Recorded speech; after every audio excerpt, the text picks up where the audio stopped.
Entonces, la dirigida número 3 es sobre este texto, que es La riqueza de las naciones, de Adam Smith, el libro 1, capítulos 1, 2 y 8.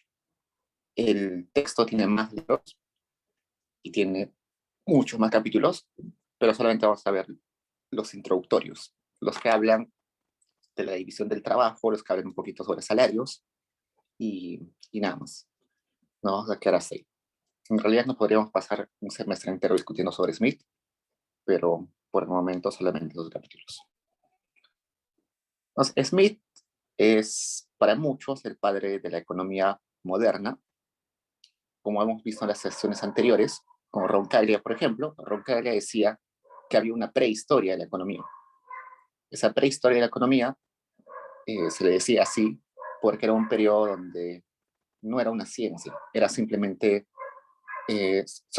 la gente se ocupaba de asuntos de transacción, comercio, pero no había un sistema de ideas estructurado en el cual se puede analizar, no, simplemente todo era ideas sueltas, nada estaba estructurado, no era una ciencia.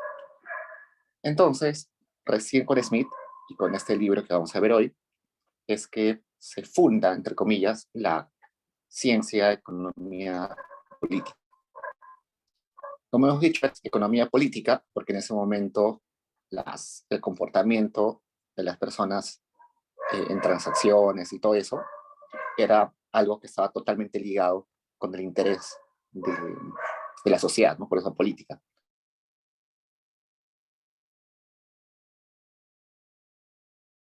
Cuestiones más matemáticas. Entonces, hoy en día ya no se le dice economía política, aunque en el fondo sigue teniendo el mismo objetivo, ¿no? El objetivo de llevar mayor bienestar a la población. A diferencia de los fisiócratas y los mercantilistas, Smith ya no se va a preocupar tanto por el Estado, se va a preocupar más por las personas.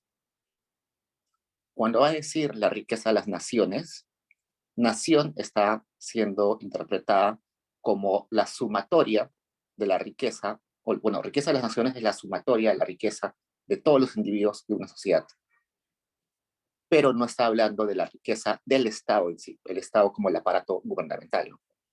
Si nosotros regresamos a los mercantilistas tenían la idea de que el Estado era el que debería ser rico, ¿no? Inclusive a veces a costa del bienestar de las personas, de los individuos. Eso cambia un poco con Smith. Smith cambia la mirada, ya no ve al Estado como lo más importante, sino ve a las personas como lo más importante. Entonces Smith nació en Escocia.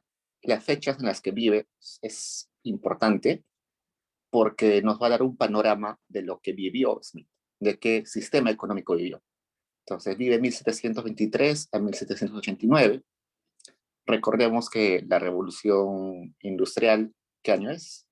1783, si no me recuerdo. Ustedes saben más que yo en fechas. Revolución industrial. Entonces, él ve esa transformación de un sistema feudal a un sistema ya más o menos capitalista. Acá, por ejemplo, la revolución industrial me dice que empezó más o menos en 1760 y acabó en 1840, ¿no? Y que fue en Reino Unido, sobre todo, y llegó hasta Irlanda, pero no rebasó esos límites. Entonces, Smith ve eso. Entonces, es una época bastante interesante para un estudioso, ¿no? Porque está viendo todos los días cómo se transforma la sociedad, cómo las relaciones de producción van cambiando. Antes de Smith había relaciones de servidumbre. Había un dueño, un feudal, un señor que tenía un montón de tierras y las tierras las trabajaban los siervos que simplemente debían trabajar para el señor feudal y de vez en cuando trabajaban para su subsistencia y usualmente les daban las tierras menos fértiles. Entonces había un montón de siervos, pero muy pocos señores, muy pocos propietarios. Entonces, Con la revolución industrial llega una etapa en que la producción se hace más intensiva, hay nuevas fuentes de energía, ahora hay el vapor, las grandes industrias generan nuevos procesos industriales de transformación, y eso lleva a que la economía que estaba básicamente en el campo se traslada a las grandes ciudades. Entonces, estos siervos se trasladan como proletarios a las grandes ciudades, empiezan a ganar un salario. Antes no ganaban un salario, simplemente trabajaban para la subsistencia. Eh, Se dinamiza un mercado, se crea un mercado de trabajo, y ese mercado de trabajo ahora está dependiendo de cuánto están dispuestos a pagar las personas, de cuánto las empresas, perdón, cuánto están dispuestos a aceptar las personas, cuánto es el costo de vida, cuál es el costo de subsistir eh, día a día, ¿no? No, se vuelve más complejo. No es solamente una cuestión de que produzco lo que voy a consumir y ya está. Ahora tengo que transar, tengo que producir un bien, especializarme en un bien, en un sector productivo, eh, produzco ese mismo bien todos los días y tengo que intercambiarlo después, ¿no? Antes, lo único que hacía era, tenía mi parcela, en mi parcela podía producir todo lo que consumía. En una parte de mi parcela producía papas, no sé, en la otra lechugas, no sé, un poco de animales también los tenía ahí, y simplemente con lo que producía en una parcela de tierra ya podía vivir. Pero ahora ya no, ahora tengo que intercambiar. Entonces hace más intensivo el uso del dinero, eh, y se crean grandes fortunas, grandes industrias. Este es el momento en el cual hay un inicio de acumulación de propiedades de capital. Entonces, si se dan cuenta, eso es un cambio del sistema productivo. Antes el sistema productivo se basaba en una relación de siervo-señor, y ahora la producción se basa en una relación de capitalista, entre comillas. Todavía no se lo puede decir capitalista, pero sí como empresario burgués con, eh, con un empleado, ¿no? Con un trabajador. Entonces cambia. Cuando estábamos en la época de los siervos, en los feudales, uno trabajaba simplemente porque hacía las reglas, ¿no? Yo trabajaba 30 días al mes porque tenía que servir a mi señor, y mi señor tenía un poder, no sé, sobrenatural, el rey le había dado algunos derechos, entonces no tenía por qué discutir las reglas. Ahora no, ahora hay una relación de capitalista o burgués con obrero, entonces ya no hay, ahora ya se basa, las horas que voy a trabajar se basa en lo que estoy dispuesto a recibir como mínimo de dinero, y con lo que está dispuesto a pagarme el empresario, ¿no? Entonces cambia esa relación en la producción. Eh, Como no existía la economía como ciencia, Smith no fue a la universidad y no estudió economía, sino estudió otras áreas del conocimiento, como la lógica y sobre todo la filosofía. Él, antes de ser el padre de la economía, ya era un filósofo.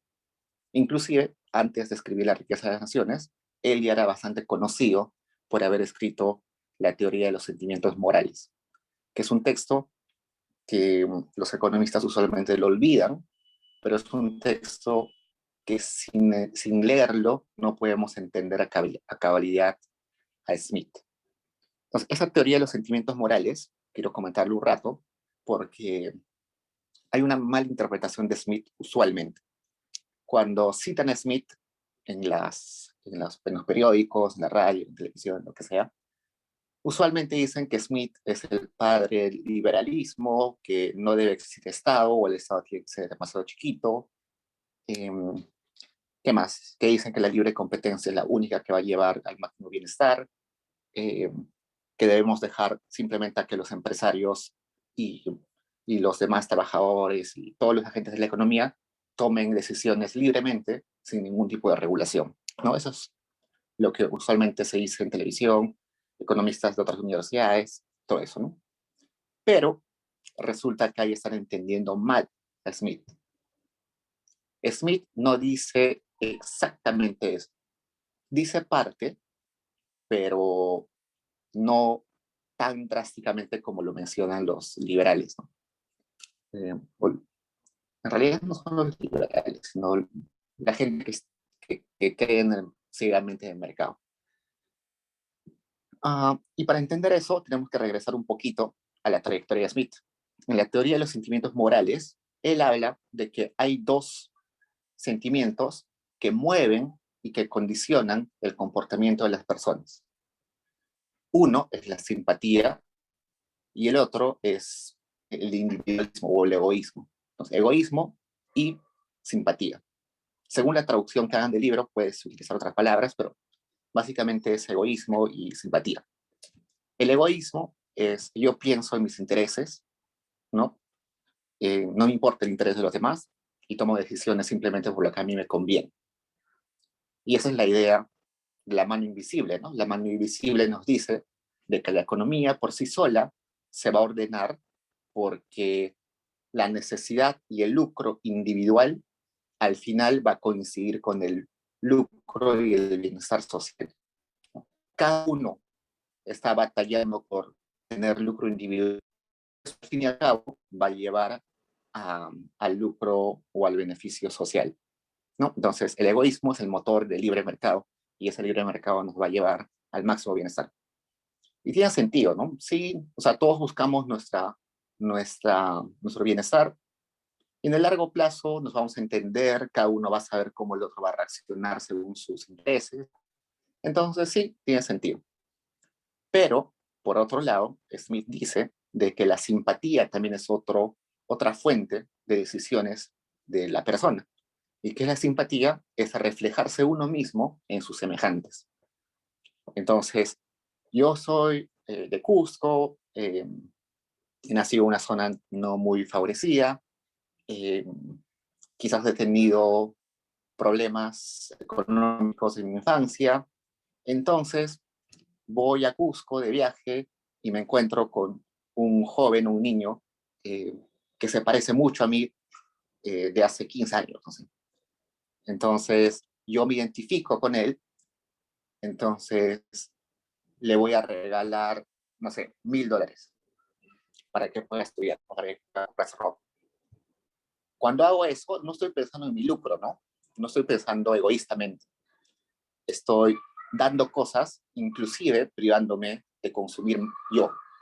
Estoy dejando de consumir $1,000,000 en comida, pero se lo estoy dando a otra persona para que él satisfaga sus necesidades. Entonces, eso nos lleva a decir que las decisiones que tomamos en economía, sí, en gran parte son por egoísmo, pero gran parte son por simpatía. El altruismo, la solidaridad, dar limosna, apoyar al cambio, a revertir el cambio climático, apoyar la hambruna en el mundo, todo eso no se puede explicar solamente desde el egoísmo. Por eso es que Smith dice en gran parte de su texto, tanto de esta teoría de los sentimientos morales como de la riqueza de las naciones, que una sociedad que se jacta de ser civilizada debe tener cooperación, ¿no? A nosotros nos enseñan en nuestro curso de microeconomía que lo mejor para la economía es que haya competencia y muy poca cooperación, inclusive a veces cero cooperación. Porque cooperación en economía se entiende como, eh, como un cártel, como un grupo de poder, como un grupo de interés que simplemente piensa en ellos y no piensa en los demás, ¿no? O una cooperativa, un grupo de personas que quiere llegar al poder, no sé, un partido político que quiere llegar al poder, eso es cooperación. Entonces, cooperación es como que los más poderosos se unen y van en contra de la mayoría, no sé. Entonces, según el liberalismo, debe haber competencia, debe haber todos compiten contra todos, pero no debe haber esto de cooperación. Por eso es que no debe haber Estado, ¿no? Porque el Estado de alguna forma es un grupo que organiza el interés colectivo. Entonces, eso que decían que Smith quería que el Estado sea bastante chiquito, quería que haya libertad plena, individual, no es del todo cierto. es una parte de lo que dice Smith. Pero Smith también dice de que debe haber cooperación, que el Estado tiene que tener un rol activo, no necesariamente un Estado grande, pero sí un Estado fuerte, un Estado que tenga la capacidad de hacer cumplir ciertas reglas en la economía y en la vida de sociedad en general. Entonces, Smith nunca dice que el Estado no debe existir o que debe ser muy pequeño, muy débil. Al contrario, dice que sin el Estado el mercado no podría existir. ¿Por qué?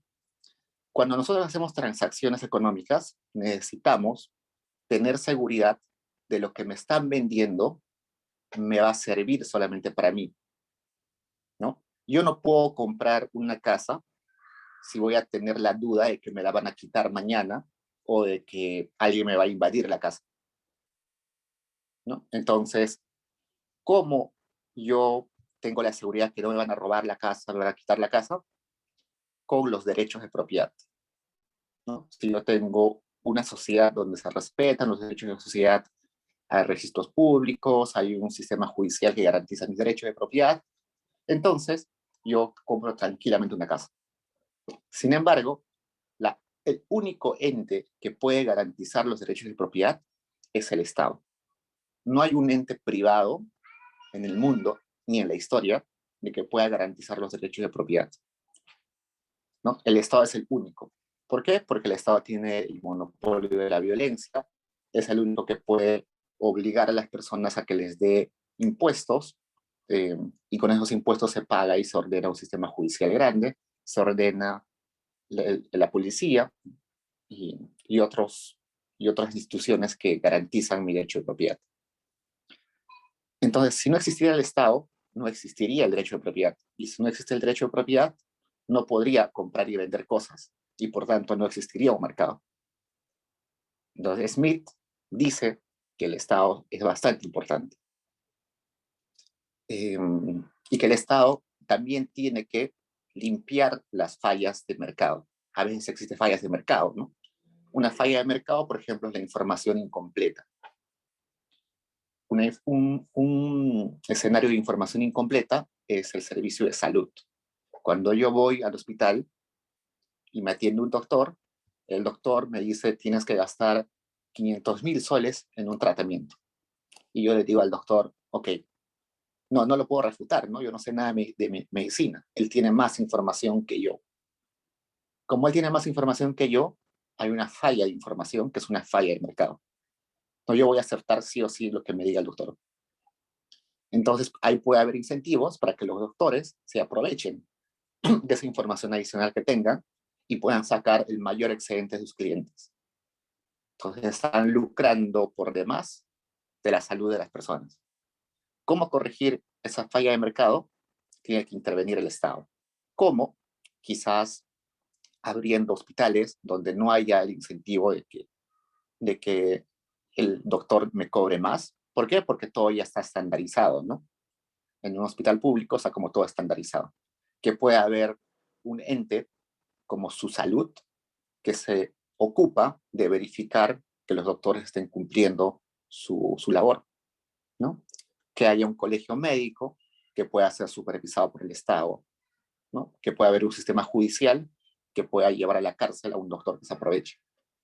Entonces, entonces el Estado se ocupa de eso, de limpiar aquellas fallas que tiene el mercado. Si dejamos al mercado de salud simplemente al interés individual de las personas, se puede generar ese problema de esas fallas de mercado. Entonces el Estado tiene que limpiarlas. Todo eso ya lo decía explícita o implícitamente Smith en ambos libros, pero lo hemos malinterpretado y las personas, los economistas usualmente utilizan la parte en la cual Smith como que simplifica su teoría y habla sobre la mano invisible. Entonces, todos hablan de la mano invisible, pero se olvidan de todo lo demás que escribió Smith. Entonces, esto es importante para entender a Smith, porque sin eso vamos a malinterpretarlo y vamos a utilizarlo de mala forma y vamos a estar escribiendo cosas sin sentido en los periódicos, en las revistas. Entonces, sigamos con Smith. Okay. Smith no era únicamente un economista. De hecho, en sus tiempos de economía aún no se había desarrollado la disciplina independientemente. Su campo de estudio era la filosofía y dentro de la misma la ética, en cuyo marco incluía la economía como un aspecto particular. Entonces, el interés de Smith era explicar qué sentimientos, cuáles eran las motivaciones de las personas para tomar decisiones. Decisiones tanto en el ámbito político, social, religioso y también en las transacciones económicas.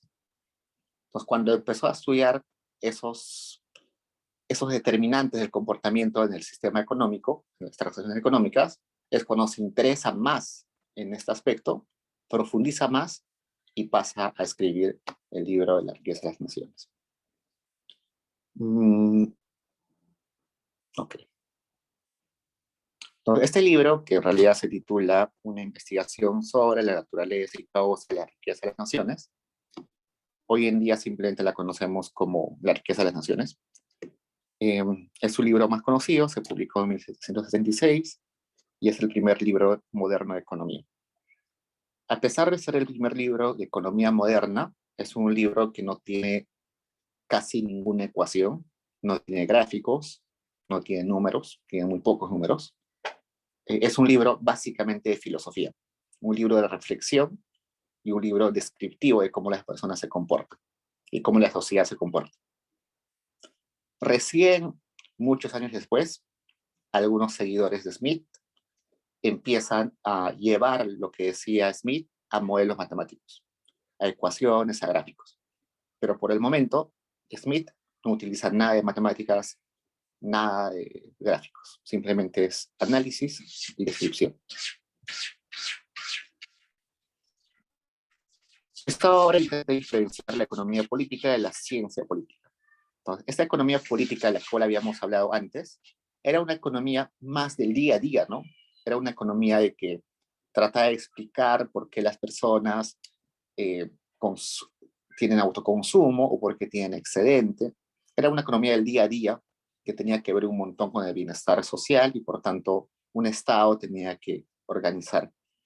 Pero ahora Smith, sobre todo en los últimos capítulos del texto de la riqueza de las naciones, trata de cómo sistematizar eso y sacar algunas leyes que se puedan inferir.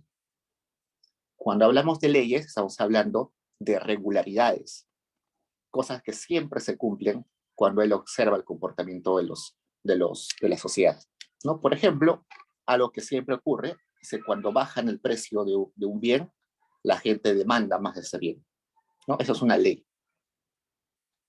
Seguro ustedes han aprendido de que hay excepciones muy raras, pero para ámbitos de este curso de Smith, él lo que dice es eso, que siempre se va a cumplir. Puede haber excepciones, pero es una ley.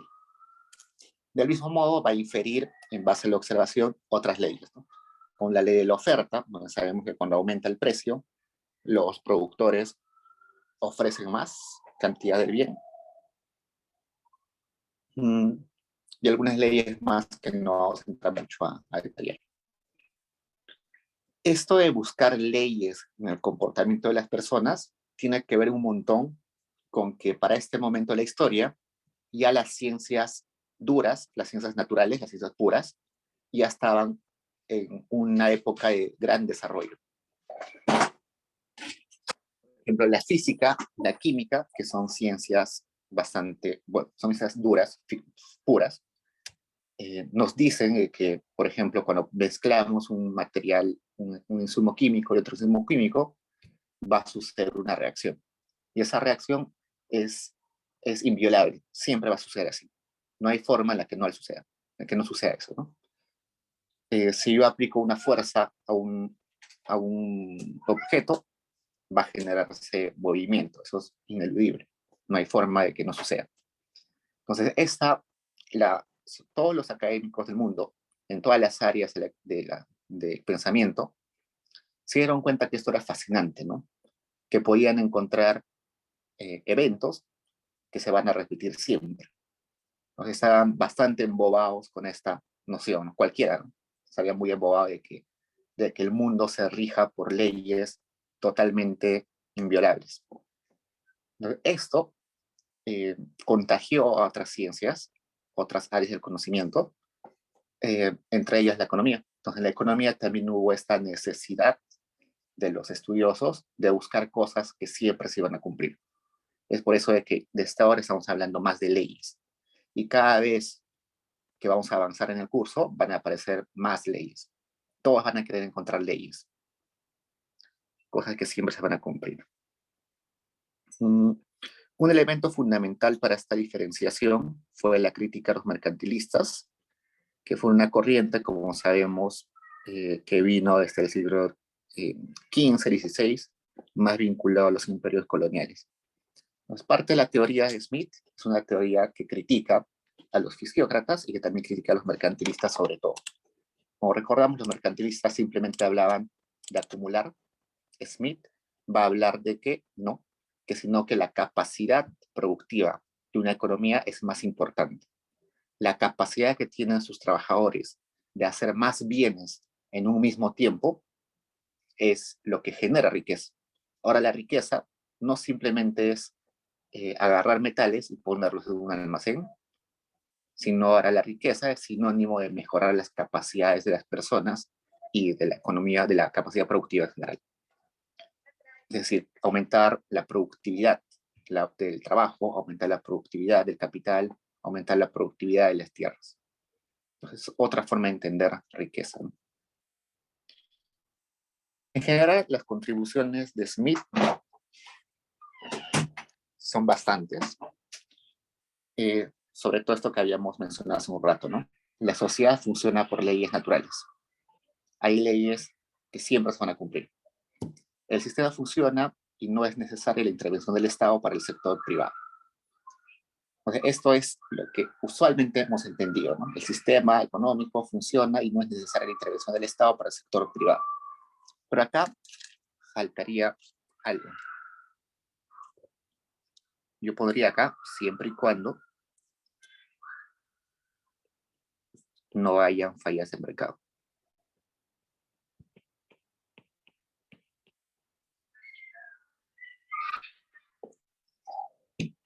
¿Por qué? El modelo que nosotros entendemos y que nos enseñan en Introducción a la Economía se llama el modelo de competencia perfecta, ¿no? Y el modelo de competencia perfecta nos dicen que si se cumple en la vida real, competencia perfecta, si se cumple en la vida real, nos va a llevar al máximo bienestar.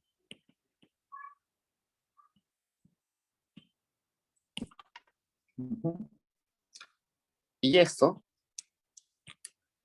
lo afirman los que son liberales, pero también lo afirman los que son de izquierda, los que son marxistas, también lo afirman. El problema o la diferencia es que los liberales dicen de que los supuestos que fundamentan la competencia perfecta siempre se cumplen. Mientras que los de izquierda o los más críticos dicen que esos supuestos no se presentan en la vida real. Es decir, que este modelito de competencia perfecta es una utopía. Es algo que quisiéramos que exista, pero lamentablemente en la vida real no existe. Y si existe, existe muy rara vez. Entonces, es por eso que si queremos decir que nuestra economía es de competencia perfecta, tenemos que asegurar que existan supuestos necesarios, ¿no? Por ejemplo, que haya información completa y perfecta. Información completa y perfecta. Que exista atomicidad de agentes económicos. Es decir, que haya un montón de compradores, un montón de vendedores. ¿Qué más? Que no haya barreras a la entrada y a la salida de empresas. Que los bienes sean homogéneos. ¿Qué más? Ya me olvidé, hace tiempo que no veo esto. Atomicidad, barreras, bienes, cero costos de transacción. Y si nos podemos a reflexionar en la vida real, en el día a día, ninguno de estos se cumple. Información completa y perfecta, imposible. Cuando yo compro una laptop, no sé exactamente cómo se hizo, no sé si de verdad el precio es el que corresponde, no sé si me va a durar 1 año, 2 o 5 años. No tengo idea ni siquiera cómo funciona una computadora, qué partes tiene. Entonces, no hay información completa. Atomicidad, es decir, que hay un montón de productores y un montón de vendedores, de consumidores. Sí, hay un montón de consumidores, pero usualmente hay muy pocos productores, ¿no? Yo quiero comprar una laptop, hay como 10 marcas de computadoras, nada más. No hay 1.000 o 5.000 marcas de computadoras que pueda encontrar en mi ciudad, ¿no? Solamente hay unas cuantas. No se cumple. Barreras barreras, la no existencia de barreras para la salida y entrada de empresas. No se cumple. Resulta que si una empresa quiere importar computadoras al Perú, tiene que hacer un trámite bastante largo, costoso. A veces la competencia no le permite entrar a competir. Por ejemplo, ahorita los bancos que deben entrar, que están prometiendo que va a entrar al Perú, para que entre un banco es totalmente costoso. Tiene que hacer trámites, asegurarse un montón de cosas. Este supuesto de no barreras entrada y salida de las empresas nos dice que si una empresa quiere entrar a competir al Perú, debería decidir hoy día y mañana mismo podría estar operando.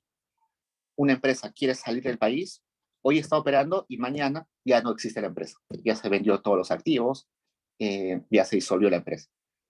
Entonces, desde que yo tomo la decisión de empezar a producir o desde que yo tomo la decisión de salir del mercado, debe ser inmediato. Y eso es imposible, ¿no? Entonces, eso hace que, no sé, haya empresas que estén liquidándose por años, haya empresas que estén intentando entrar al mercado por años. Entonces, eso es muy costoso. Eso viola ese supuesto. Otro, cero costos de transacción. No. Cuando yo quiero comprar una casa, necesito además contratar un arquitecto, un ingeniero que me diga si la casa está bien, si el costo está, que me tase la tasa, ¿no? Si el costo de la casa está en su costo de mercado. Tengo que contratar un abogado que me asesore, tengo que pagar la notaría, tengo que pagar un seguro en caso se incendie la casa, tengo el miedo de que quizás me estafen con la casa y tenga que ir luego a hacer una denuncia al Poder Judicial, y si sucede eso voy a tener que gastar en abogados, en trámites para hacer la denuncia. No hay cero costos de transacción. Y posiblemente, si pierdo el juicio, pierdo la casa, ¿no? Eso son costos de transacción altos. ¿Qué más? Bienes homogéneos. No. Si yo quiero irme a comprar unas zapatillas y entro a una tienda, voy a ver bienes que tienen características muy distintas. Es imposible comparar dos zapatillas totalmente, ¿no? Porque varían en color, en textura, en marca, en procedencia. Entonces, una competencia perfecta en la vida real es imposible.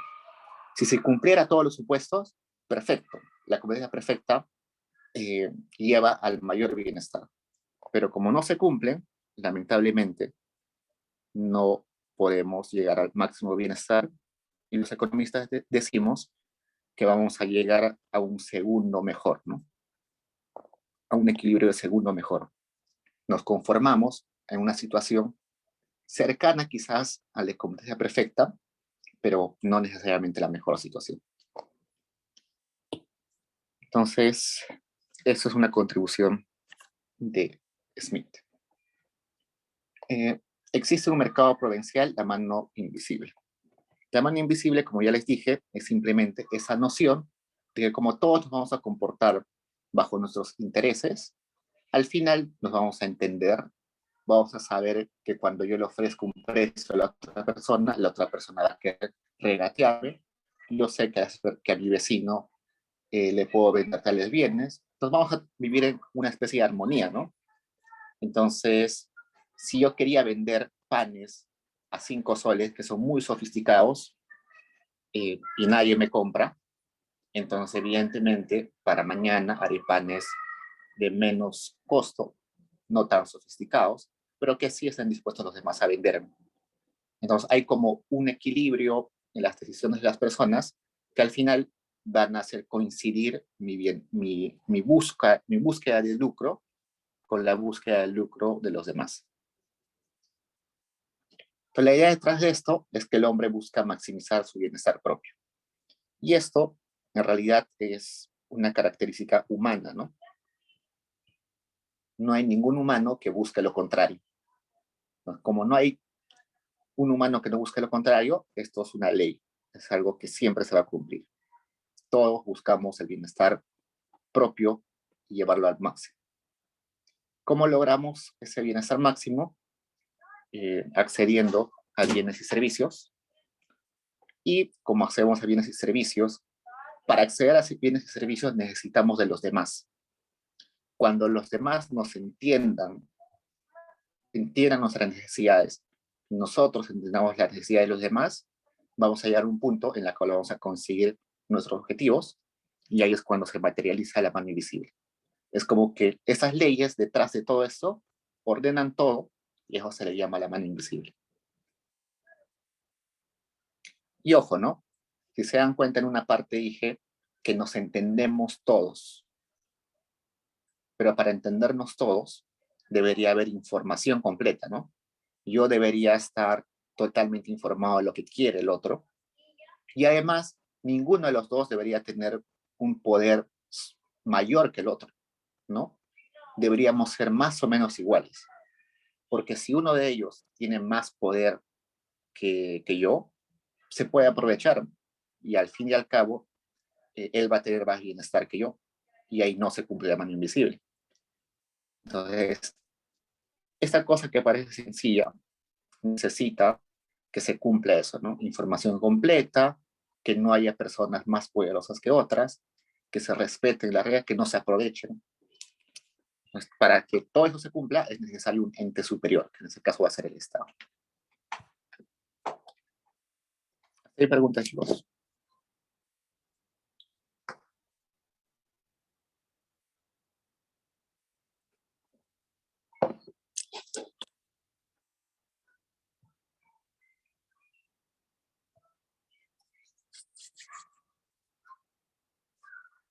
A ver.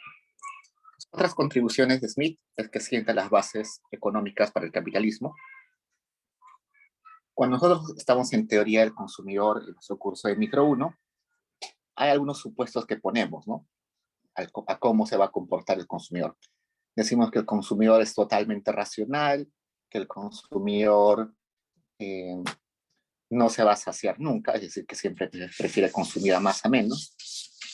También decimos que para un consumidor trabajar es un mal. Trabajar le da desutilidad y por el contrario, descansar le da utilidad, ¿no? Por eso nosotros cuando hacemos economía laboral tenemos la utilidad de una persona, depende cuánto trabajar, L, y cuántas horas de ocio tener, ¿no? Entonces, esto es un bien, esto es un bien, pero sabemos que la contraparte del ocio es horas de, perdón, no es un bien, sería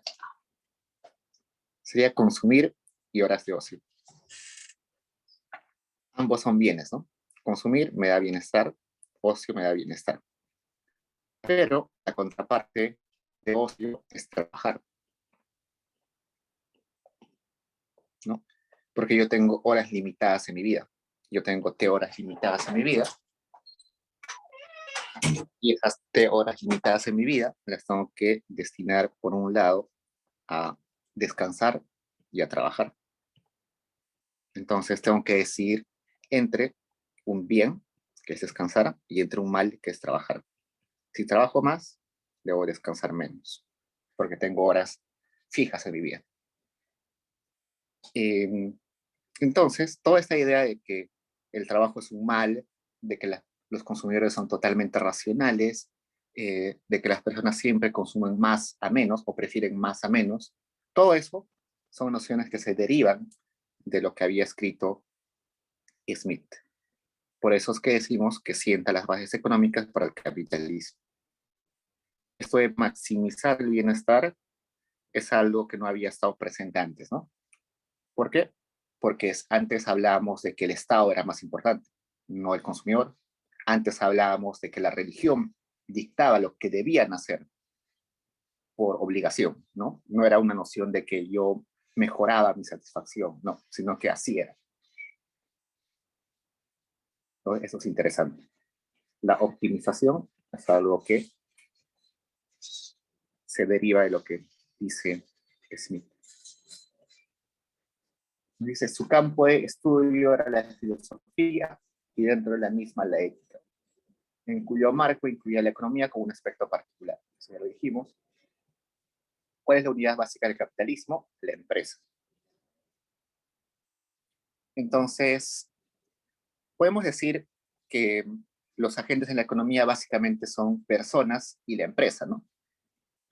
Pero cuando hablamos de las personas, es un poquito difícil de mejorar, entre comillas, a la persona. ¿Por qué? Eh, Porque las personas en realidad lo que van a buscar es siempre trabajar menos, ¿no?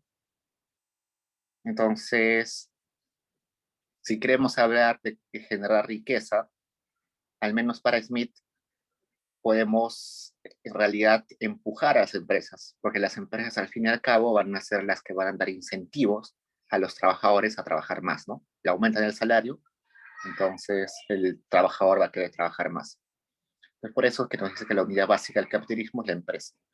La empresa es aquel ente sobre el cual deberíamos darle mayor importancia, porque en torno a él gira todo lo demás. Cuánto trabajan las personas depende de cuánto ofrezca la empresa. Cuánto se produce en la sociedad depende de la empresa. Cuándo se produce depende de la empresa. Con qué insumos se produce depende de la empresa. Qué bienes están disponibles para comprar depende de la empresa. Entonces, por eso que hablamos de la unidad básica, va a ser la empresa. Y la empresa va a estar conformada por trabajadores y capital. Al menos en este momento de la historia, el dueño del capital es otra persona, pero en ese caso vamos a decirle que es el capitalista, ¿no? Hoy en día, cuando hablamos de economía ya más moderna, hablamos de que los mismos trabajadores pueden ser dueños del capital. Y ustedes dirán, no tiene sentido, pero a la larga tiene sentido. Veamos lo siguiente. Los trabajadores tienen, o vamos a decir que son familias, tienen seguro un excedente, sus ahorros en el banco, ponen su plata al banco, ¿no? Todos sus ingresos, su sueldo, sus ahorros los ponen al banco y el banco le va a prestar a las empresas, ¿no? Y las empresas van a contratar a las familias trabajadores. De alguna forma, las familias tienen interés en las empresas, ¿no? Porque si la empresa no le paga al banco, el banco no le paga a las familias, ¿no? O el banco quiebra y las familias salen perdiendo. Hoy en día esto funciona. Entonces las familias, en el fondo, también son dueñas de las empresas.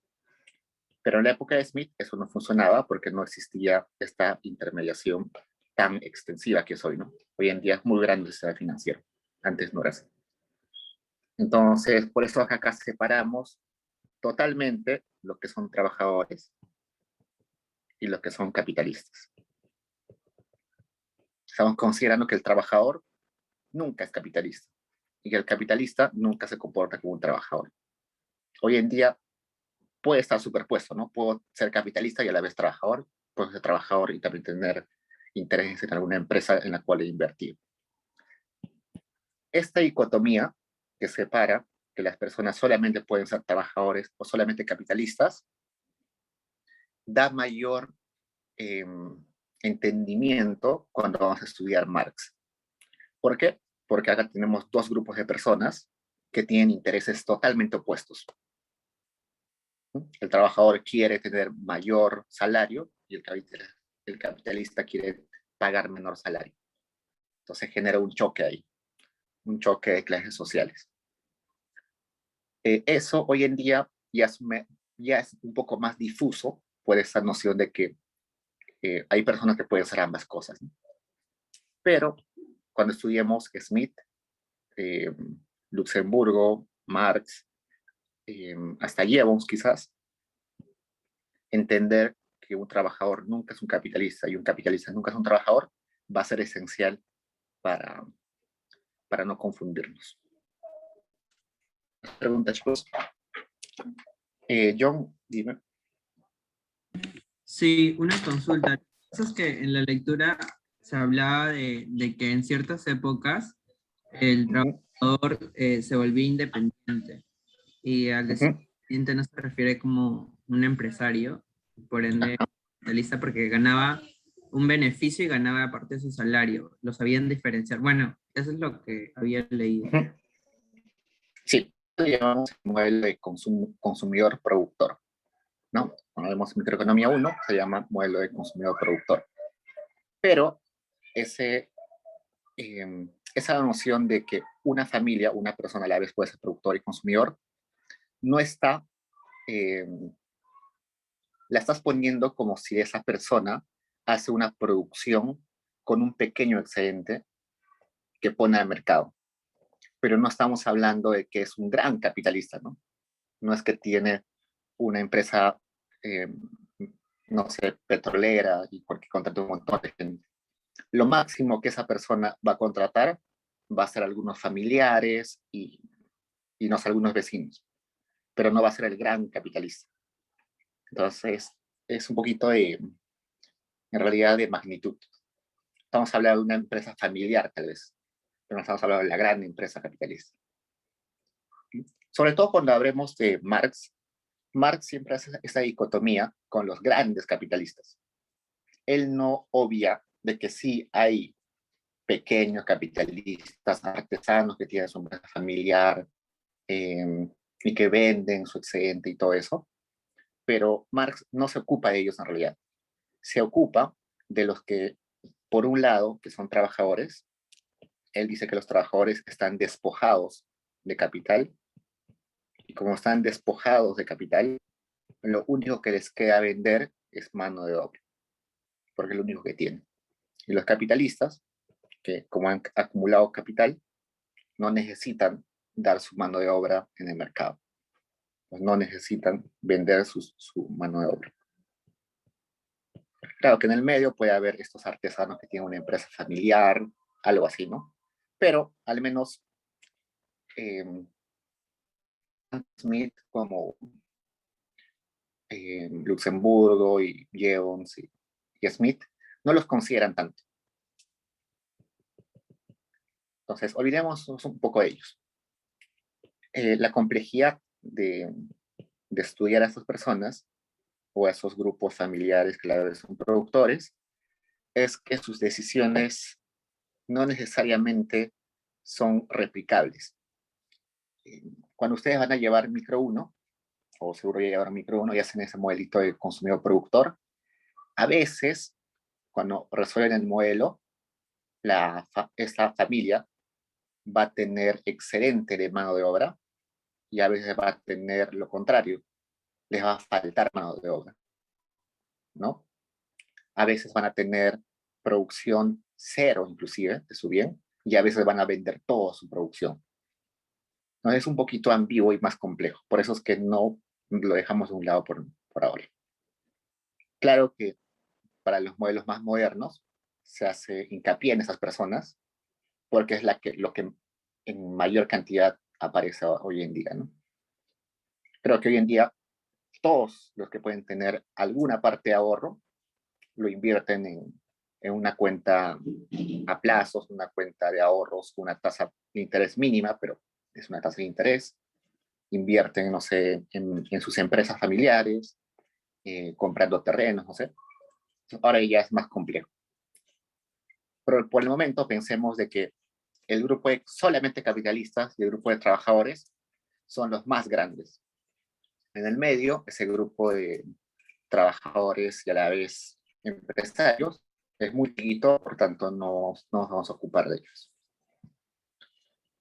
Entonces, digamos, como economista académico, también tuvo la influencia de la doctrina fisiócrata. Su obra Investigación sobre la naturaleza y causa de la riqueza de las naciones contiene referencias de Quesnay a Mercier de Ribé, además es una crítica a la fisiocracia.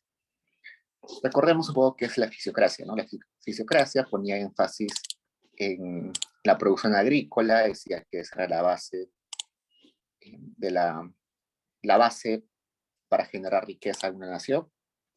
Eh, Smith, como van a darse cuenta en un rato, va a decir que la agricultura tiene algunas limitaciones. Entonces, no es quizás el sector, es un sector limitado. Sí puede crear riqueza, puede crear crecimiento y empleos, pero está bastante limitado y está limitado por factores sobre todo naturales. Por ejemplo, las tierras se agotan. Tú plantas, eso sucede usualmente en la sierra, tú compras un terreno virgen en la sierra, plantas papas, te salen papas enormes, del tamaño literal de una pelota de fútbol. Plantas otra vez, te salen papas un poquito más chiquitas. Luego plantas otra vez, más chiquitas y más chiquitas. Hasta un punto en el que te salen papas demasiado chiquitas. Igual con el maíz. La primera vez que plantas maíz, te salen maíces gigantes. Entonces, eso sucede con la tierra. Se gasta. Los nutrientes se van yendo. Entonces, ¿cómo hacemos que recupere los nutrientes?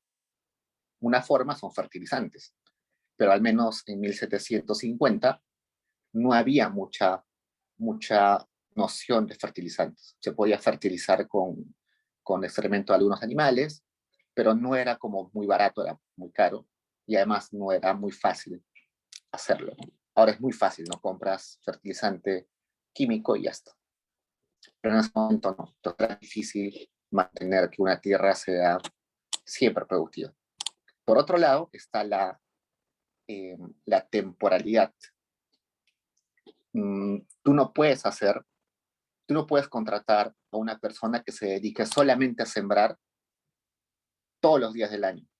¿Por qué? Porque por temporalidad la papa se siembra, digamos, solamente en septiembre, nada más. Y se cosecha seguro en marzo, abril. Entonces tú no puedes especializar a una persona para que solamente trabaje en cosechando o solamente sembrando. Es más, ni siquiera puedes contratar eh, a tiempo completo a un agricultor, ¿no? Ustedes ven en Piura lo que pasa, simplemente contratan por temporadas, ¿no? Esta semana vamos a cosechar uvas, contratando un montón de gente. Pasa esa semana, despiden a todos, ¿no? Entonces hay un montón de limitantes en la agricultura que para Smith hace que no sea un sector que pueda volverse muy productivo a largo plazo. Hay otros sectores de que sí. Por ejemplo, él dice que la manufactura, sobre todo en bienes con diferentes pasos en la producción, tienen bastante potencial para que su productividad crezca bastante rápido. El ejemplo que pone Smith es esto de los alfileres, ¿no? Los alfileres tienen un montón de pasos. Cortar el alambre, hacer la punta del alambre, hacer la cabeza del alfiler, soldar la cabeza del alfiler a la parte del alambre que ya tiene una punta. Esto es pulirlo, limpiarlo, luego ampliarlo, un montón de pasos, ¿no? Como se hace en una fábrica cerrada, puedes hacer lo mismo todos los días del año. Entonces hay un montón de potencial para que puedas especializar a las personas en una sola actividad. Entonces, esa es una parte de la crítica que hace Smith a Quesnay. Que Quesnay se está enfocando en una actividad que en realidad no tiene mucho futuro. Ok. No nos importa mucho. Bueno, al igual que discrepa con los fisiócratas, hay en alguna parte en la que sí coincide con ellos. Y coincide en esta parte de tratar de observar y encontrar leyes naturales. Esto de el naturalismo se refiere a eso, de haber cosas naturales detrás del comportamiento de las personas. Y eso ya lo habían dicho los fisiócratas, ¿no? Ellos sí hablaban de que había intercambio porque las personas buscaban en realidad acceder a mayor cantidad de bienes porque son humanos, ¿no? Entonces, no hay, eso siempre va a ocurrir. Entonces, eso que dice, los fisiócratas veían que la agricultura generaba riqueza, mientras que Smith amplía el concepto de riqueza, identificándola como el valor de cambio, y a diferencia de los fisiócratas, lo generalizó incluyendo el concepto en todo trabajo que generara un excedente y que pudiera recompensar al propietario del producto. Los fisiócratas decían que la única actividad que podía producir excedente era la agricultura, y en particular el único factor productivo que generaba valor era la tierra, ¿no? La tierra es el único que genera valor. El trabajo no genera valor, solamente ayuda a transformar la tierra y convertirla en valor. ¿Qué más? Las herramientas no generan valor, lo único que hacen es ayudan a transformar el producto de la tierra, pero no generan valor. La manufactura o la industria no genera valor, lo único que hace es agarrar el producto de la agricultura y lo empaqueta, no sé, lo transforma y ya está, pero no genera valor. Ahora, Smith va a decir que en realidad es el trabajo el que genera valor. Sin el trabajo no existiría producción. Entonces va a poner énfasis en cuánto cuesta las horas de trabajo, cuál es el valor intrínseco que estamos viendo, que se está aplicando de trabajo en un bien. Entonces, los fisiócratas hablaban de que el único factor que genera valor es la tierra. Ahora Smith dice que el factor que genera valor es el trabajo. Es bastante diferente. Con esto de entender al trabajo como el factor que genera valor, el factor que genera valor, vamos a entrar a la teoría del valor trabajo. Y esa teoría del valor trabajo va a estar presente en Smith, también en Marx y en otros más. La idea es decir, cómo este trabajo, que termina siendo una actividad humana, puede ser capturado por una cosa y ser acumulado en esa cosa, ¿no? Entonces, ¿a qué me refiero? Cuando yo compro un pantalón, estoy en realidad comprando horas de trabajo, ¿no? Es interesante pensar de esa forma. Cuando estoy comprando una laptop, estoy comprando horas de trabajo. Cuando compro una maquinaria, en realidad estoy comprando horas de trabajo, ¿no? No sé, yo puedo decir, compro mi laptop y estoy comprando 5.000 horas de trabajo. ¿Por qué? Porque hubo un investigador, hubo un operario, hubo alguien que extrajo, no sé, los minerales necesarios para hacer la computadora, un químico que hizo el plástico de la computadora, ¿no? Un ensamblador que puso las piezas de mi computadora. Y la pregunta es, ¿el valor de todas esas personas, sus horas de trabajo de todas esas personas tan diferentes, es el mismo? ¿Cómo debo sumar el valor de su trabajo? ¿Mm? ¿Es un trabajo estándar? ¿Es un trabajo diferenciado? ¿Por qué se diferencian? ¿Qué determina que el trabajo del que sacaba los minerales para mi computadora es distinto al que hizo investigación? ¿No? Pero puede haber dos ensambladores que uno sea más diestro que el otro y uno ensambla 50 computadoras al día y otro ensambla solamente 10 computadoras al día. ¿Cuál de los dos trabajos debo sumar? ¿Esas 50 horas o esas 20 horas? Entonces, cuando podemos a reflexionar sobre que los bienes que compramos, eh, dentro de esos bienes, ¿hay horas de trabajo o hay trabajo aplicado? Se generan un montón de preguntas. ¿Cómo se responden esas preguntas? Depende de qué autor en realidad. Smith lo va a explicar de una forma, Ricardo lo va a explicar de otra forma, Marx lo va a explicar de otra forma. Entonces, a eso vamos a llegar. No creo que lleguemos porque no sé en los capítulos, o sí, pero seguro con la profesora van a ver un poco de esa teoría del valor trabajo. Otras cosas que hay que recordar sobre Smith es cómo separa el capital. El capital se entiende como cualquier objeto que sirve para producir cosas nuevas, ¿no? Entonces, no sé, yo tengo en mi casa, no sé, una olla. Esa olla va a servir para producir cosas nuevas, ¿no? Con ella voy a poder hacer un pastel, mi almuerzo, entonces es un capital. ¿Sí? Yo tengo una semilla que voy a plantar, una semilla de, no sé, naranjas, y la voy a plantar, como esa semilla sirve para generar nuevas cosas, es capital.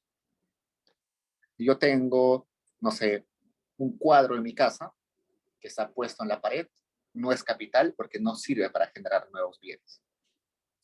Entonces hay que diferenciar qué es capital. Y el capital lo va a separar sobre todo en dos grandes grupos, el capital circulante y el capital fijo. El capital circulante, como dice acá, se puede invertir el capital en cultivar, elaborar o comprar bienes y venderlos con un beneficio. Los bienes de comerciante no lo el comerciante no le rinde ingresos y beneficios mientras no lo venda a cambio de dinero, y el dinero tampoco lo hace mientras no es a su vez intercambiado por bienes. Su capital sale y entra a sus manos continuamente, por lo que se produce un ingreso o beneficios derivados de capital circulante. Es todo aquel que por ejemplo, yo compro humo para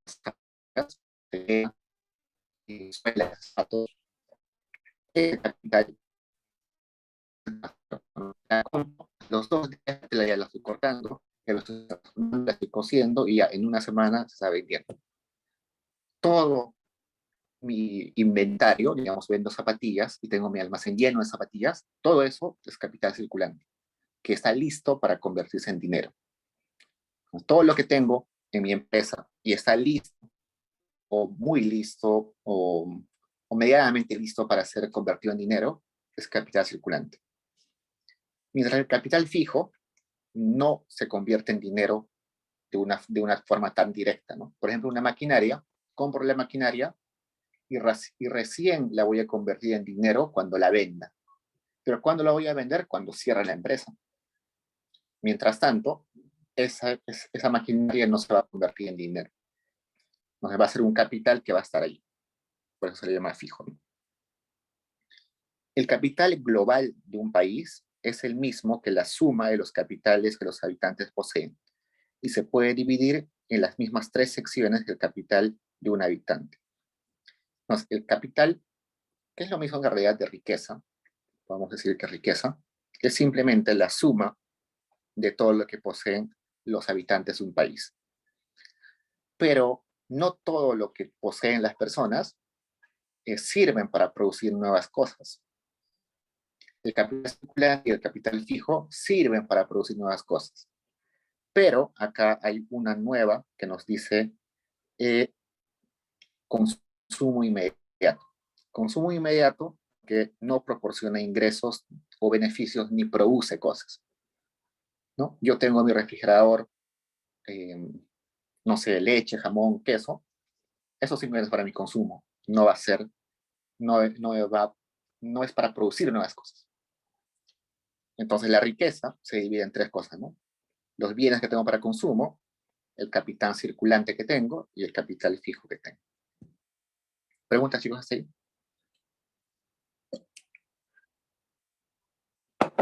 Ok, entonces pasemos a la división del trabajo. La división del trabajo es quizás uno de los mayores logros de la humanidad. Sin embargo, no es algo que a alguien se le haya ocurrido y lo haya planteado. No es un ingeniero industrial de que estudió el mercado del mundo y dijo, la mejor forma de producir es aplicando división de trabajo. No se le ocurrió a una persona. Simplemente fue un proceso un proceso colectivo, en el cual los que estaban inmiscuidos en la producción se dieron cuenta que se podía mejorar esa producción. Entonces, el mayor progreso de la capacidad productiva del trabajo y la mayor parte de la habilidad parecen haber sido los efectos de la división del trabajo. Entonces, por sí solo, por el mismo ir y venir diario de la producción, es que se genera la división del trabajo. Es algo que intuitivamente las personas o los trabajadores han ido aplicando en su vida. ¿Por qué? Porque nos ahorra tiempo, ayuda a producir más. ¿En qué consiste la división del trabajo? Simplemente que las personas tienen que especializarse en una sola actividad bastante reducida para que solamente haga eso durante toda su jornada productiva. Los demás pasos de la producción lo hace otra persona que se especializa en esa actividad. Como el ejemplo de los alfileres, ¿no? Cada persona hace una parte. Y esa parte que hace lo va, lo va a hacer diestramente porque lo hace siempre, ¿no? Pero resulta que esta división del trabajo no puede ser replicada del mismo modo en todas las actividades productivas. Como vimos en este ejemplo de la agricultura, en la agricultura no se puede aplicar división del trabajo. Y si se puede aplicar, se aplica muy difícil o con muy poca eficiencia en realidad. ¿Por qué? Porque hay trabajo que no es constante, es simplemente trabajo temporal. Yo contrato solamente por épocas. Eh, y además la gente no se va a especializar en cosechar, ¿no? En cosechar va a tener trabajo solamente algunos meses del año, no siempre. Entonces, hay actividades en las cuales es más fácil implementar la división del trabajo, sobre todo en las actividades industriales más complejas. Hacer un automóvil es una de las cosas más complejas. Hacer un avión es una de las cosas más complejas, porque hay un montón de pasos, un montón de conocimiento de diferentes áreas. Entonces, en ese tipo de actividades, aplicar división del trabajo es esencial y es demasiado productivo, tiene mucho potencial. Esto dice lo mismo. Dado esta separación en diversas actividades, se puede profundizar y así llevar a la especialización de una actividad. Okay. El incremento de la productividad que es derivada de esa división del trabajo se puede dar por tres circunstancias diferentes. Uno, que la habilidad del trabajador necesariamente amplía la cantidad de trabajo que pueda realizar y la división del trabajo ayuda a reducir la actividad de cada hombre a una operación sencilla. Al hacer una de esta oportunidad el único empleo de su vida, inevitablemente aumenta gran habilidad de destreza del trabajador. Entonces, una de las ventajas de la división del trabajo es esta, que el trabajador se hace más trucho, más capo en una actividad, en un proceso, en un paso, y como lo repite diariamente, lo hace con más rapidez. La segunda ventaja es que ahorras tiempo de cambiar de paso a otro paso de la producción. Por ejemplo, cuando se hacen muebles, una persona tiene que, bueno, el proceso de hacer muebles es el siguiente, ¿no? Agarras un tronco, lo conviertes en tablas, luego de tablas, las cortas, pones las medidas para hacer una mesa, por ejemplo, la cortas, eh, luego con los clavos armas la mesa, luego lijas la mesa, luego la pintas con un barniz o con laca o no sé, con otras cosas, le pones color con ocre, no sé, luego lo pules y finalmente ya está, lo vendes.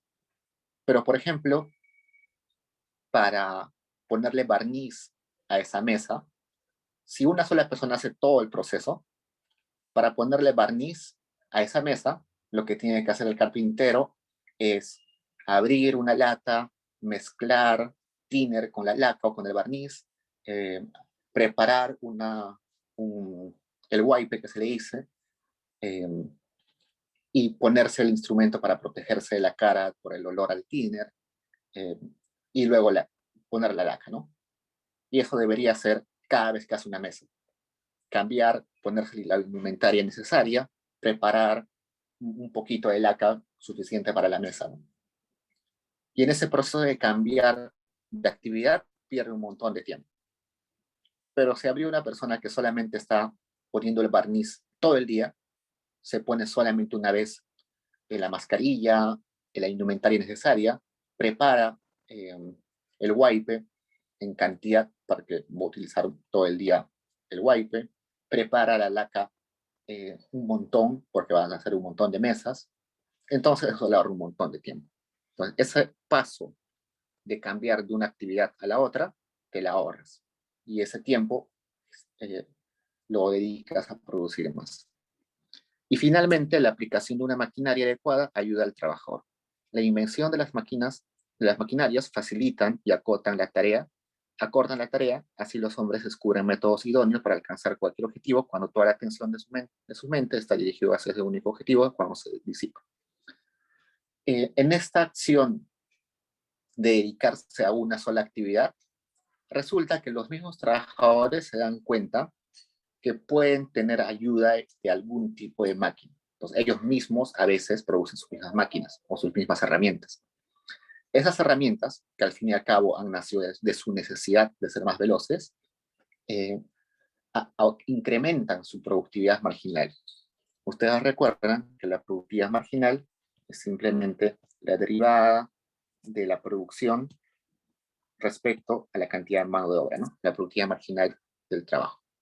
Pero resulta que esa productividad marginal del trabajo depende no solamente de cuánto se esfuerza el trabajador o las habilidades del trabajador, sino también depende de los complementos que tenga para producir.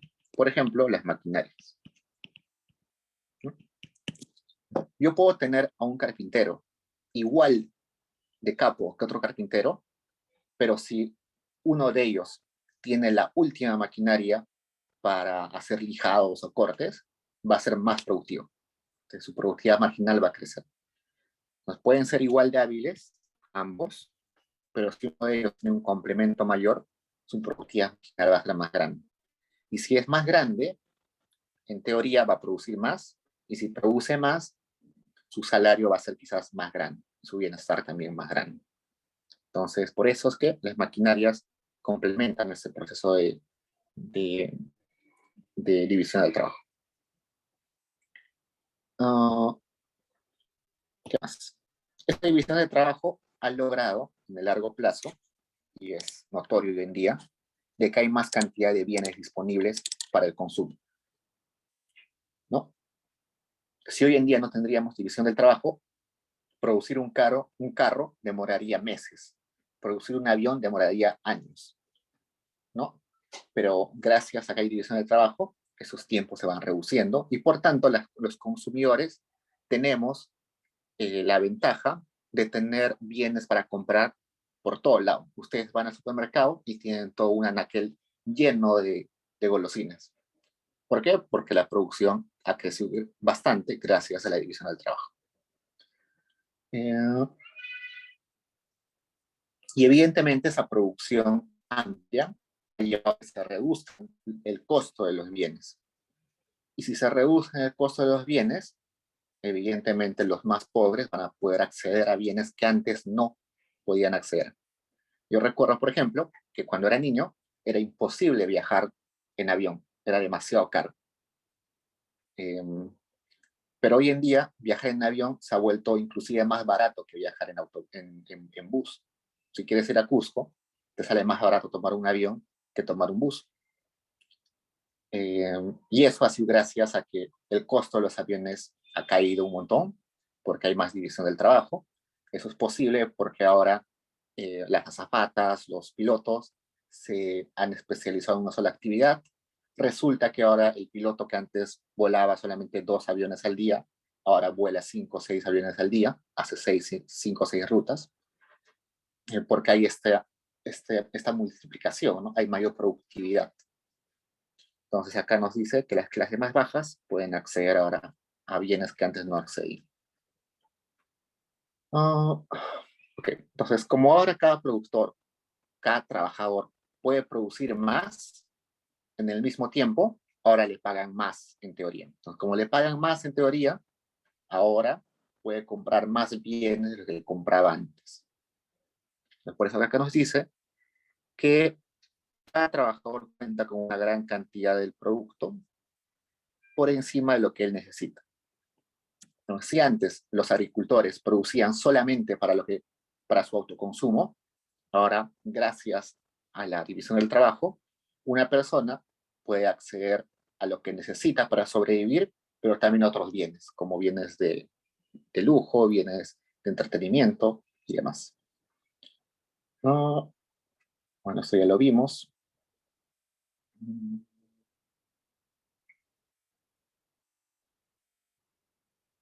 Okay, lo demás es un poco redundante, así que no vamos a tocarlo. Okay, la pregunta es, ¿cómo se da lugar la división del trabajo? Pues como les dije hace un rato, la división de trabajo no nació por la sabiduría de una persona. No es que un economista o un ingeniero se lo ocurría, no. Sino es consecuencia de un proceso gradual donde las personas, por su mismo naturaleza humana, han buscado acceder a más bienes. Y como hemos querido acceder a más bienes, hemos tratado de optimizar nuestros tiempos y con eso aumentar los bienes a los cuales accedemos. Entonces, no es la sabiduría de una persona, ¿no? Simplemente esa ambición o ese deseo que tenemos como humanos nos ha llevado a entender de que la división del trabajo es la mejor forma de producir. Entonces, si les preguntamos de dónde nace la división del trabajo, simplemente decimos que de la naturaleza humana. Ok. Y acá tenemos esto de cooperación, que también les dije hace un rato. Para Smith es necesario cooperar. Cooperar no solo en el ámbito de que cada persona debe producir una cosa distinta, sino también que las personas deben entender cuáles son las necesidades de las demás personas. En ese sentido, las personas se organizan de modo de que en la sociedad pueda haber todos los bienes necesarios. Uno se especializa en hacer panes, otro en hacer automóviles, otro en hacer gaseosas, no sé. Esa también es una frase interesante de Smith. No es la benevolencia de las personas lo que nos procura nuestra cena, sino el cuidado que pone ellos en su propio beneficio, ¿no? Pero a la vez, cuando yo estoy pensando en satisfacer mis necesidades, estoy pensando en que la única forma es cooperar con que los demás también satisfagan sus necesidades, ¿no? Esto ya lo hemos visto.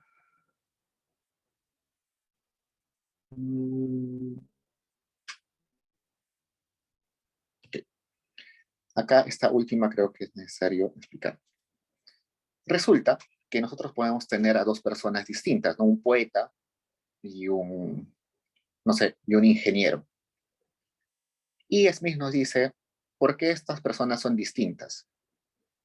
Y había algunos pensadores que decían que eran distintas porque habían nacido de modo distinto, ¿no? Era la naturaleza implícita de cada uno de ellos. Pero no, según Smith, dice que la naturaleza tiene muy poco que ver con lo que las personas deciden hacer en su vida adulta, sino lo que tiene que ver son más que todo el contexto y las necesidades de ese momento de la historia, ¿no? Entonces, si en ese momento de la historia eran necesarios poetas, seguro que va a haber un montón de poetas. Si en ese momento de la historia hay un montón de, o hay la necesidad de productores de alimentos, seguro que se va a especializar en ingeniería alimenticia, no sé. Nos tiene que ver algo quizás con la naturaleza implícita, pero tiene más que ver con el contexto al que ha sido expuesto.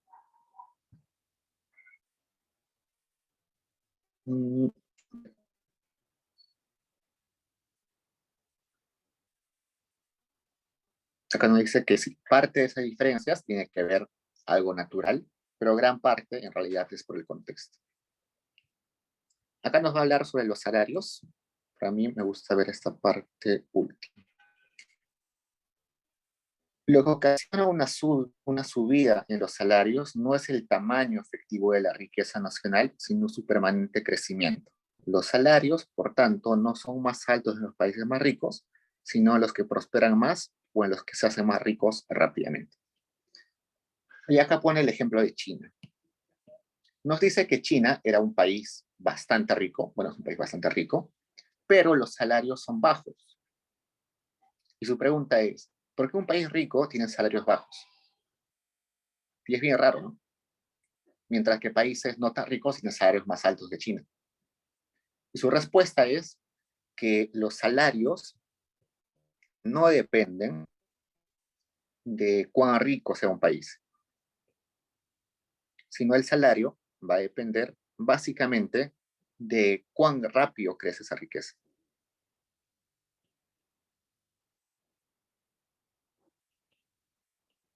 Entonces, si hay un país no tan rico, pero que las expectativas de que ese país se va a volver muy rico, va a hacer de que la industria empiece dentro de ese país a ser más dinámica y por tanto los salarios van a empezar a aumentar rápidamente. Porque hay una esperanza en en el futuro, todo va a mejorar. Pero si un país está estancado como en China, nadie va a querer subir salarios, ¿no? El empresario promedio va a decir, no, mi venta el siguiente año va a ser idéntica a este año, no tengo por qué subir salarios.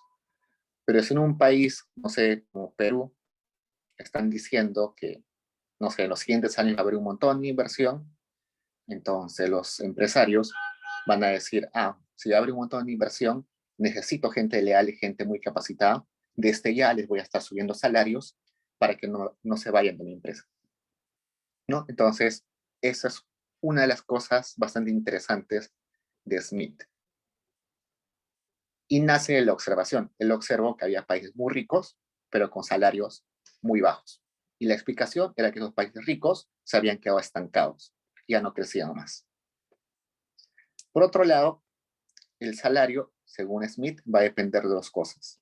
Primero, de la demanda de mano de obra, es decir, de la disponibilidad de trabajadores, cuánta competencia hay por acceder a un trabajo y también cuántos puestos libres hay en el mercado, demanda y oferta, ¿no? De mano de obra. Y por otro lado, por el costo de vida. El costo de vida se refiere básicamente a cuánto vale la subsistencia de una persona. Si hay un empleado y ese empleado para estar vivo el día siguiente y regresar a trabajar necesita 50 soles, entonces ese 50 soles va a determinar que su salario más o menos esté por ahí, ¿no? Al menos en este periodo de la historia, los sueldos que se pagan son sueldos que están muy pegados al salario de subsistencia. El salario de subsistencia es simplemente lo que cuesta que el trabajador vuelva vivo mañana a trabajar a mi empresa. Vamos a ver luego de que eso va cambiando en las siguientes clases, pero al inicio, sobre todo de la revolución industrial, los salarios son salarios de subsistencia. Hoy en día ese salario de subsistencia en el Perú es equivalente a la línea de pobreza, a la línea de extrema pobreza. La línea de extrema pobreza es el valor que necesitamos, el valor de mercado de todos los carbohidratos que necesitamos para mantenernos con vida. Entonces, lo que hace el INEI es, donde los médicos le pregunta cuántos carbohidratos necesita una persona para mantenerse con vida. Y le dice, no sé, 50.000, no sé cuántos son, 50.000. Y el del INEI va a los mercados y dice, a ver, para acceder a esa cantidad de carbohidratos, ¿qué bienes debe comer una persona? Entonces hace una lista y suma todo eso y ese es el valor de la línea de extrema, pues. Eso sería como el salario de subsistencia. Ok, entonces eso es lo más importante en realidad del capítulo 8, no hay mucho. Y esto, ninguna sociedad puede ser feliz si la mayor parte de sus miembros es pobre y miserable. Entonces la desigualdad no es algo que Smith hubiera esperado, ¿no? Hoy en día hay muchos teóricos en economía que dicen que la desigualdad no es importante o es menos importante si el país está creciendo en su PDI, ¿no? Pero según Smith, que quizás es el padre del liberalismo, dice que no, que un país no se puede jactar de ser un país desarrollado o civilizado si existe pobreza, si existe desigualdad. Esto es algo que yo, por ejemplo, la primera vez que leí a Smith, no esperaba que diga Smith, pero sí, Smith es bastante progresista a veces.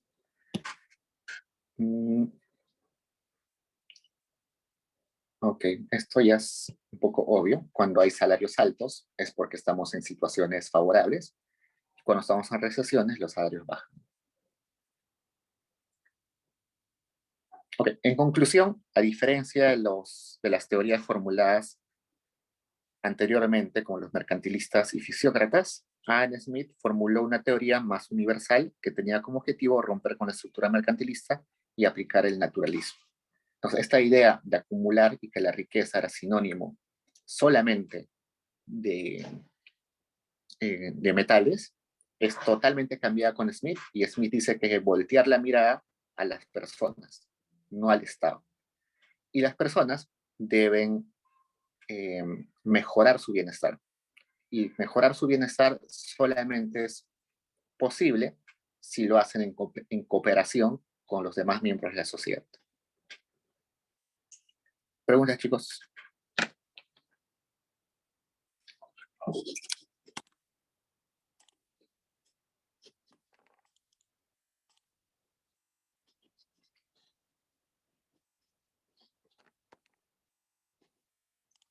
Déjenme entrar a Paideia.